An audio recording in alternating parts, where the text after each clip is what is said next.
So ngayon, eto na. How true!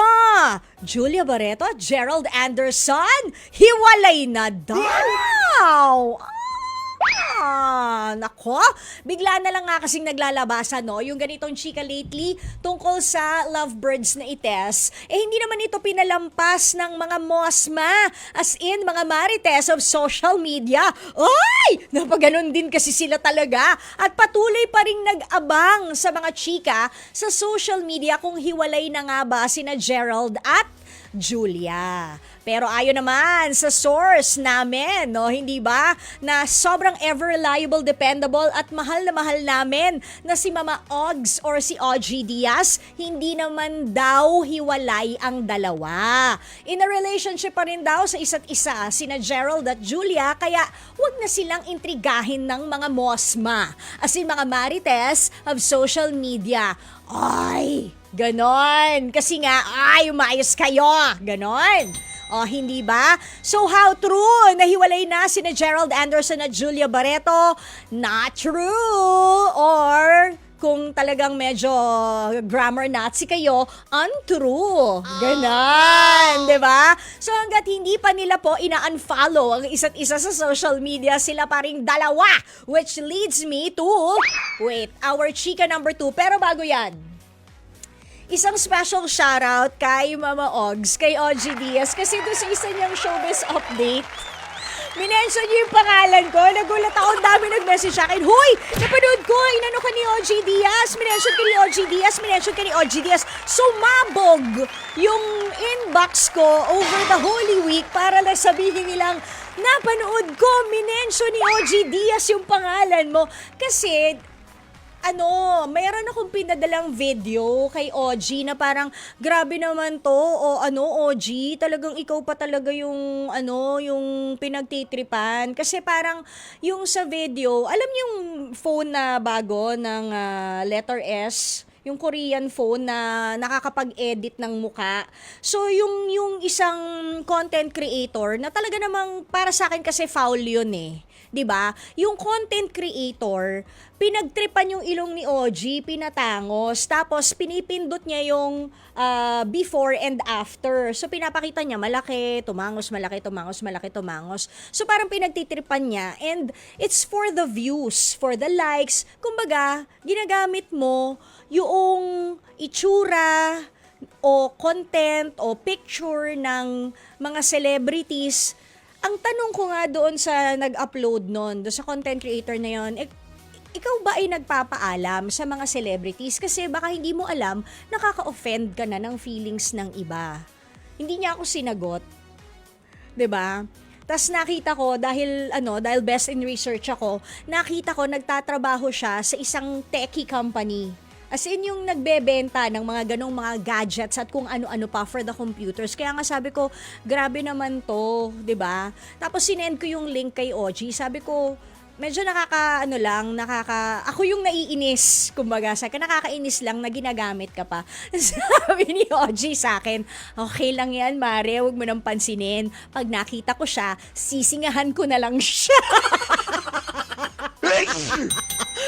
Which, ganun din naman yung sinabi niya dun sa showbiz update niya nung sinoutout niya yung pangalan ko. So, ayan, shoutout kay OG Diaz, ayan, tsaka kay Mama Loy, ayan, ha. And, may isa pa siyang kasama.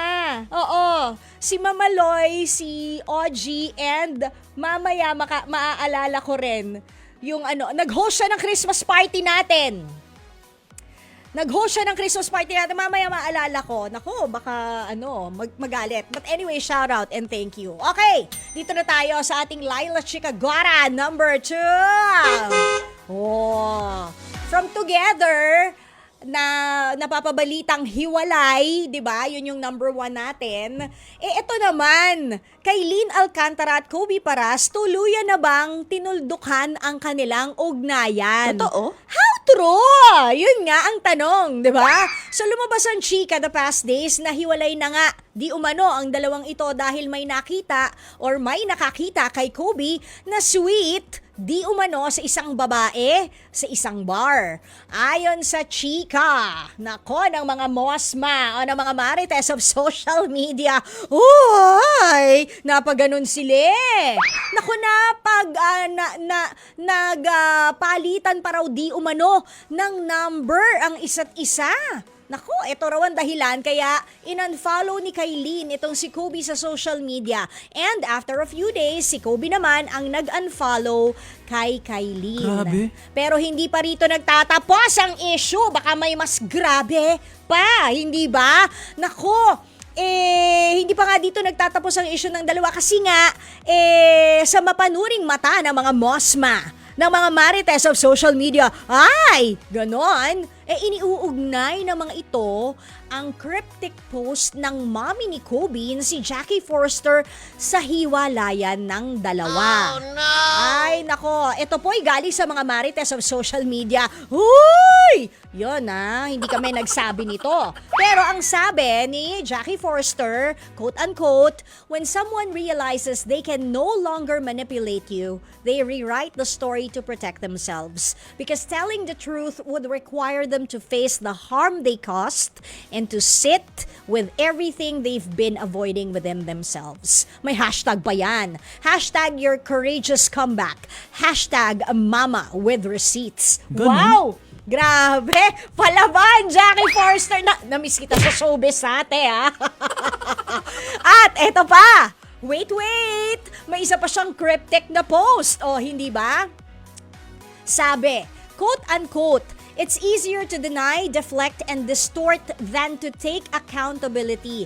So instead of owning their behavior, they create a version of the story where you're the problem. But their narrative doesn't change your reality and your healing doesn't require their validation. Hashtag, again, yun pa rin ang hashtag, your courageous comeback, hashtag mama with receipts. Grabe. Ay! So how true na tuluyan ang tinuldukan ni Kailin Alcantara at Kobe Parasa ang ugnayan sa isa't isa? Ayon sa mga marites of social media, true lalo. Wali na nga sila. Oh, 'di ba? Parang short-lived pero 'di ba dati sweet pa nagkakandungan pa habang nagbi-videoke. So what do you think is the moral of this short-lived love story? Ano sa tingin nyo? Lalo na ngayon, at the height of social media. Kasi dati, nung panahon ni tita, kahit na magkandungan kayo sa isang handaan o magkantahan sa isang handaan, magkandungan pa kayo kung ano man ang ginagawa ninyo, maglagayan pa kayo ng hiki sa liig, hanggat hindi yan napipicturan, dahil di pa naman uso mga cellphone videos nun, walang lalabas. Noong panahon namin, di pa naman uso rin mga CCTV cameras. Mahal!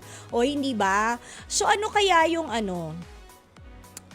yung moral lesson sa love story na to?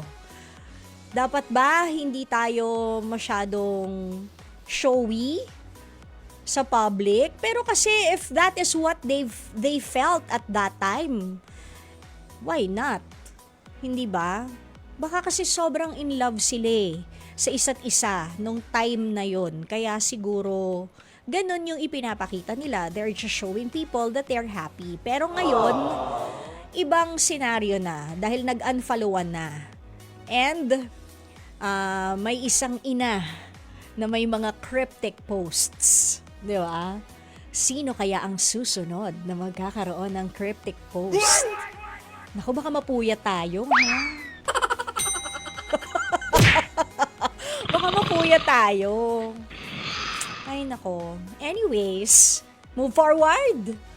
Oo, parang traffic. Kahit pa paano, nag-move forward. Laila Chica got a number 3. How true! Sue Ramirez at Dominic Roque going stronger than ever ang kanilang relationship. Ay, good vibes lang naman ang sinishare ni Sue tungkol sa relasyon nila ni Dominic. Sa out-of-town trip nila recently, chill at very low-key lang ang atake nilang dalawa as they took time to reflect and recharge. Sabi pa nga ni Sue sa caption ng photos nila ni Dominic, quote-unquote, take a moment to breathe. Here are some random photos from the week week that was. So how true na going stronger than ever ang relationship ni Sue Ramirez at Dominic Roque? True lalo! True la Jen! 45 with Ginkgo biloba, Shirota strain. Ay, oo naman. Nakita nyo ba, nag-ride pa sila papunta ng Benguet? Meron pa silang video na gano'n, di ba, nakaangkas si Sue sa, ride nila papunta sa north. Meron niyang video. So, wala lang. Sana, Dominic, maging happy ka na.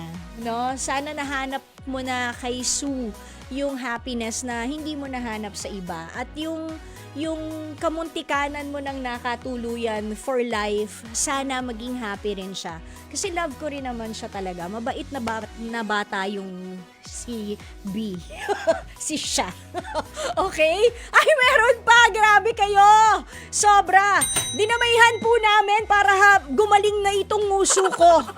Kasi kung nagjeta ang mga mosma, ang mga marites of social media, ay! Ewan ko ba, sa tingin ko talaga hindi bumaba yung resistensya ko. Kinulang lang po talaga ako ng daldal sa mga chika sa showbiz, kaya ako nagkasugat sa nguso. Hindi kinaya ng makatigong labi, kaya sana gumaling na. At para gumaling, para matuyo na ang sugat na ito, hindi lang 3, may extra pa kaming Laila Chica Gora number 4. Outro! Kiray Celis! O hindi ba, ang reyna ng online selling ng kanyang pampapayat, tapos gumigiling-giling na ganyan habang hawak yung produkto. How true! Kiray Celis engaged na nga ba sa non-showbiz boyfriend? Ay, loud and proud na shinare ng actress at CEO na si Kiray Celis ang special moment nila ng jowa niyang si Stefan Estopia. Nag-propose si Stefan kay Kiray one night sa isang beach. Uy! At katulad ng kinaugalian, lumuhod si Stefan sa harap ni Kiray at nag-propose ng marriage with matching ring. Hindi naman nagdalawang isip si Kiray at kaagad ibinigay ang kanyang yes, yes, yes. Ganon. So after 4 years of being boyfriend and girlfriend, Kiray Celis is now officially engaged! Congratulations! Ay, ang cute ng picture na yon, yung naluluha siya, di ba? So, congratulations kay Kiray and Stefan. I'm sure you guys will be busy planning your wedding. Nakakatuwa lang, di ba? Yung mga nagbabash sa kanya, paano na? Kayo naman. Buhay naman niya yun. Ano pakin nyo? Hindi naman niya kayo pakain. Totoo naman, di ba? Hayaan nyo siya. Yung mga nagbabash sa kanya kasi sinasabi hindi sila bagay nitong jowa niya. Ba't kayo ba bagay nung jowa niya? Huh? Yun lang, nagtatanong lang naman, sorry not in defense of Kiray, pero kasi nasa itsura ba yan? Bakit nandun pa rin tayo sa face na yan na panahon na ng social media at ng AI, pero yung mga utak natin, we're still stuck sa sa ganyang klaseng physical attributes aside from body shaming, hindi ba? Ano ba kayo? Di ba kayo nanood ng Beauty and the Beast? Oh, bakit? Di ba nung naghalikan, pumogi? Oh, di ba? Ewan ko sa inyo. Congratulations, Kiray and Stefan. Oh, ayan ha.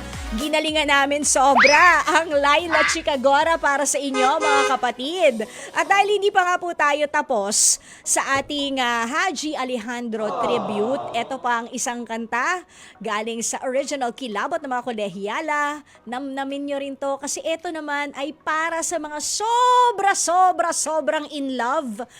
Narinig ko rin tong song na to as one of the wedding songs. Ayan, isa to sa mga kinakanta kapag kumakain na ng dinner ang mga bisita. 'Di ba? Kaya lang hindi to kinanta nung kasal ni Dayan Adolfo, 'di ba? Tito Aaron. Oo. Pero may nagbalak po noong kasal ni Dayan Adolfo, dati naming katrabaho at inaanak ko na ngayon, may nagbalak pong tumugtog sa kanilang reception bilang wedding song ng Laklak. Mamaya, ibubulong ko sa inyo kung sino yung dalawang yan.